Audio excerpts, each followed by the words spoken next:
Welcome to the video, everyone. Today I'm giving you 5 moves that every player should know. I'm going to demonstrate each move and I'm going to tell you how to do each one as well after showing you.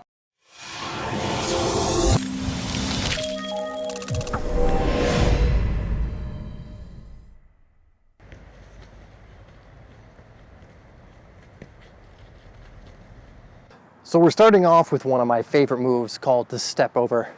And the reason I love this move is because if you get it right, more times than not, you'll be able to beat any defender that you come across so long as you're able to isolate them one-on-one. So let's take a look at the important components of this move. First thing is you want to be running at your defender. It's a quick step, but you're also going to lean in the direction that you want to fake, and you're going to take it out with your other foot. Ignore that airplane in the background. I'm near an airport. So this is again what it looks like a little more slowly. You're dribbling along, fake, come, like that. That's a helicopter. Okay, beautiful. So here we go one more time. There you go. So that's the basic gist of it. I think every attacking player should know this move because it's so quick, so effective, and it opens you up to being able to shoot or cross.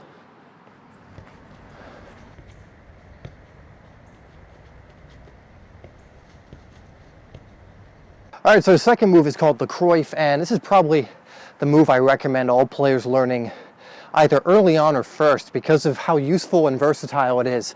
So basically what you want to do is you're going to be dribbling wherever you're dribbling down the end line, down the byline, or even in the midfield, and you're going to make it look like you're going to shoot, cross, pass, clear, or whatever. You're going to make it look like you're going to get rid of the ball.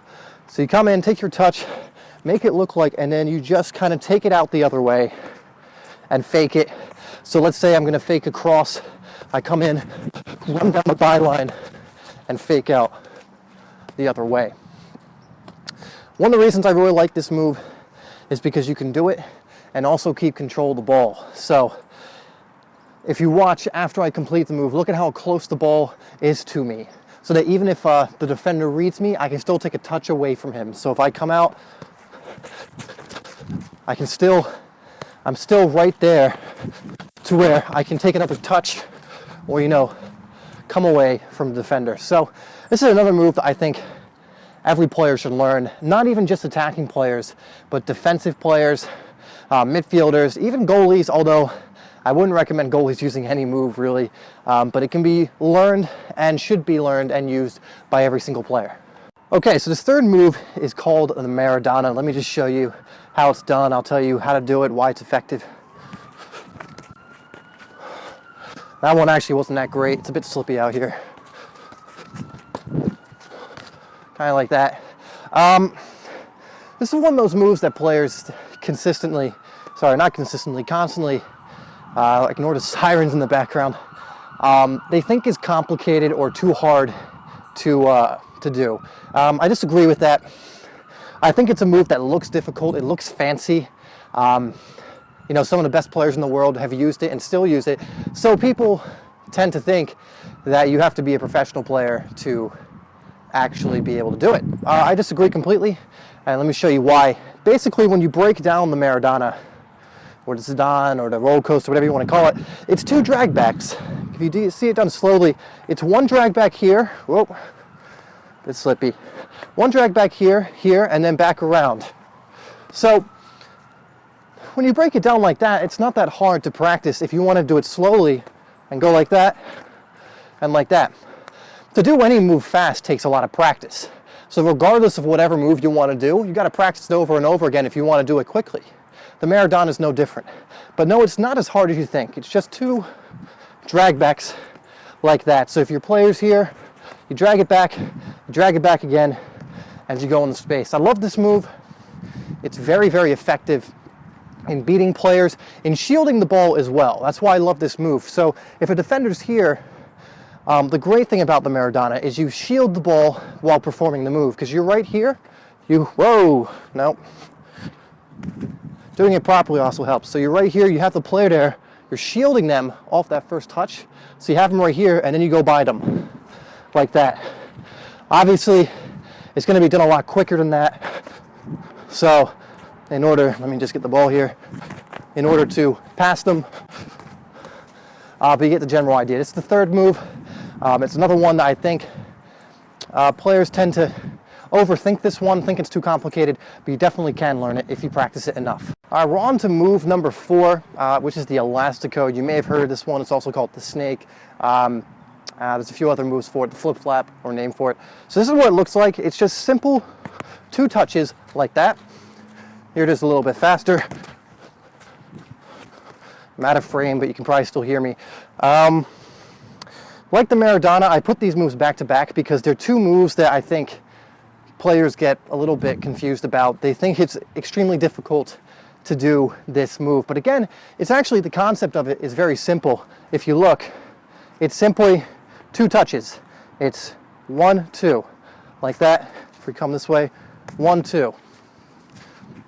The reason it looks difficult and the reason it's perceived as a fancy, maybe luxury type skill is because when it's done very quickly, like by players like Neymar and Ronaldinho and Ronaldo and players like that, it looks really difficult. I'll admit it. It does look really hard. But like any move, it's just practice after practice after practice, practicing the move, that you'll get the hang of it and you'll be able to do it, you know, really, really quickly. So let's take a look at more of the components of it.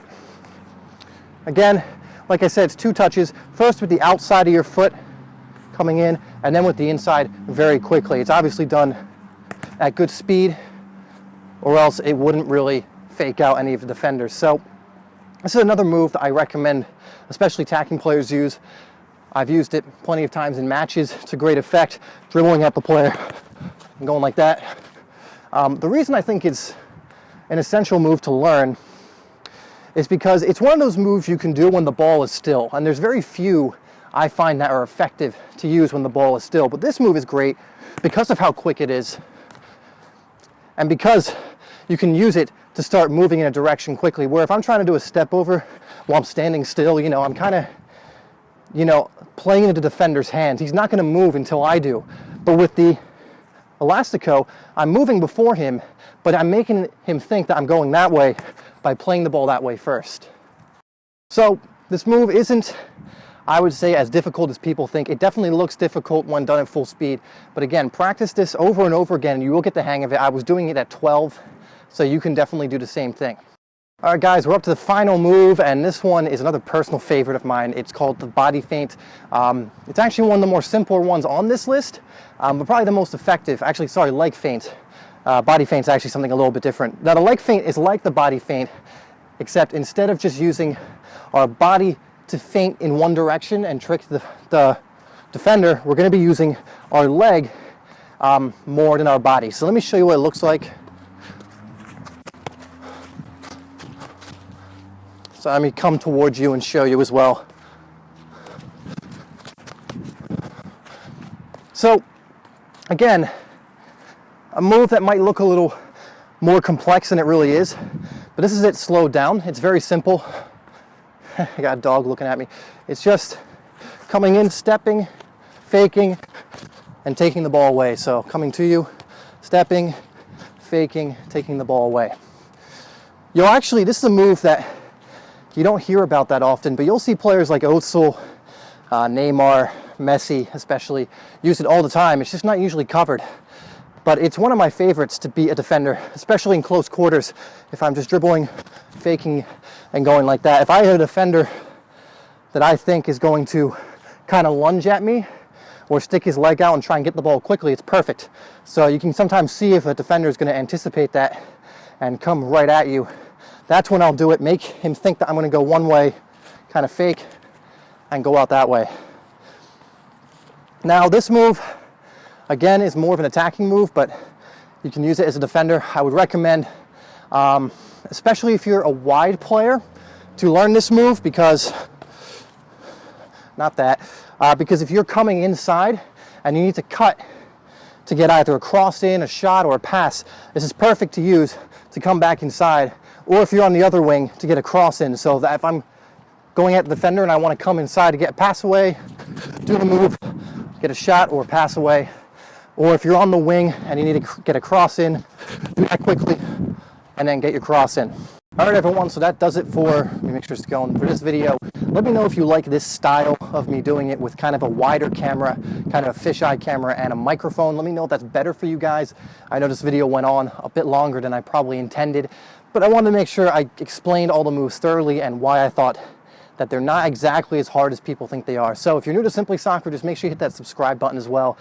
We have a great thriving community here of soccer players looking to learn just like you, and we would love it if you would join the team here. Also leave a like on this video, and if you haven't already, sign up for my ebook, which is down below. It's absolutely free, full of information that'll help you go to the next level in soccer. So once again, twice there, let me know in the comments if you like this style of me doing videos. You know, usually I don't do it in this manner. I'll do a lot of cuts and not that much explaining of moves, but in this one I decided to mix it up to see if you guys prefer me doing it this way. All right, thanks once again. Remember to do all those things, leave a comment below, and I'll see you on the next video.